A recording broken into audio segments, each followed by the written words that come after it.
Ukraine is now stealing U.S. taxpayer dollars, and you won't believe how they're doing it. But guess what? The United States is planning on sending more assistance to Ukraine very soon. I'll tell you all about that in today's video. But first, I want to get your take. Should we continue to provide assistance to a country that many say is stealing our money? Let me know down in the comment section below. But here's what I can tell you.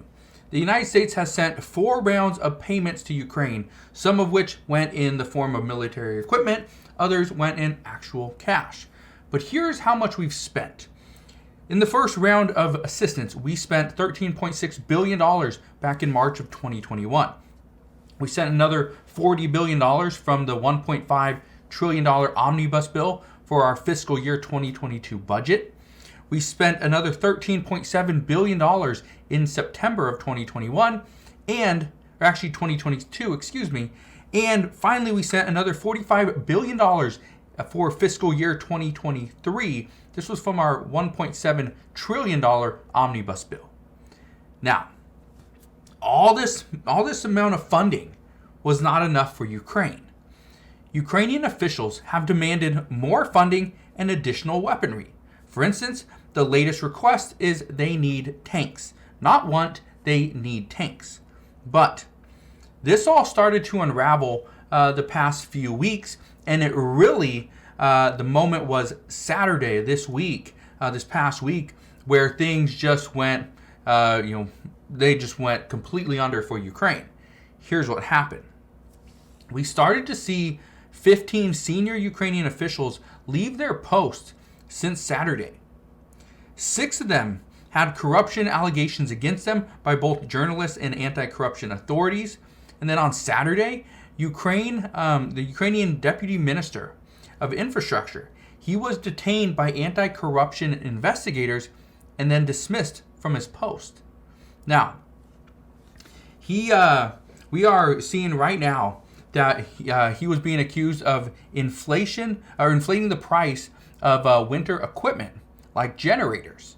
So the things that were keeping people warm, keeping their electricity on, keeping food cold, right? Or being able to run whatever. He was inflating the price of that and then siphoning off money. According to reports, he siphoned off more than $400,000. And investigators also found $38,000 in cash in his office. Yeah, and it doesn't stop there. Then on Sunday, President Zelensky, he came out and said, and I want to quote this, "I want to be clear, there will be no return to the way things used to be." Okay, he's going to stand up. Well, here's what we know since then.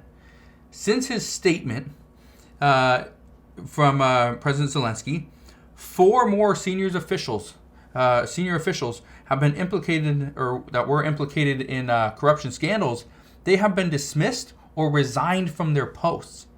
Yeah, some of these people have been forced to resign as a result of scandals, bribery, and embezzling money. That's what we're hearing.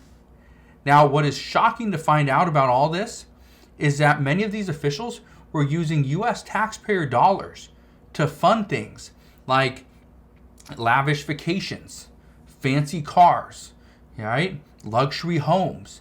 They've just been outright stealing money from U.S. taxpayers in order to fund their lifestyle. And this was reported that it's been going on for many months.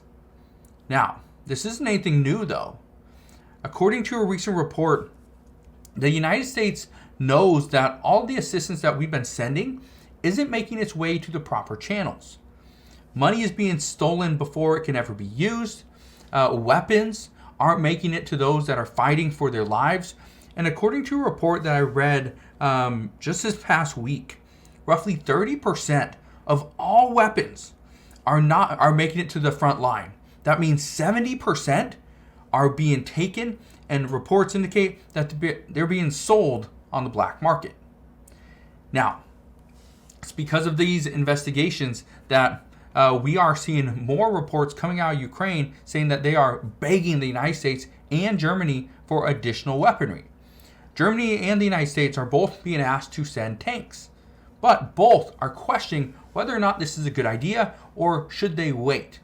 And according to reports, they indicate that neither country wants to be the first one to send tanks, because doing so would seem like they are teaming up with Ukraine in this war, and that's not what they want. But let me ask you this. Do you support sending more military equipment to Ukraine or funding this ongoing war when we know that our assistance is not going to the right people? Most people that I've talked to just over the past couple of days have said no. They have not supported us sending more funding or military equipment to Ukraine, even when they thought it was going to the right people. They didn't support it because the United States should not be in this, because it is dealing with Russia. Now, I bring all this up because in a recent statement from Russia, they are saying that they are now at war with NATO nations, the NATO countries. And because of this, another round of assistance could be that final straw that pushes Vladimir Putin to attack NATO and ultimately the United States. So, we're going to see what happens moving forward. What I can tell you, though, is this anti-corruption investigation, this is going to hurt Ukraine, but at the same time, it's starting to shed some light on what we were even doing in Ukraine and if we were making much of an impact.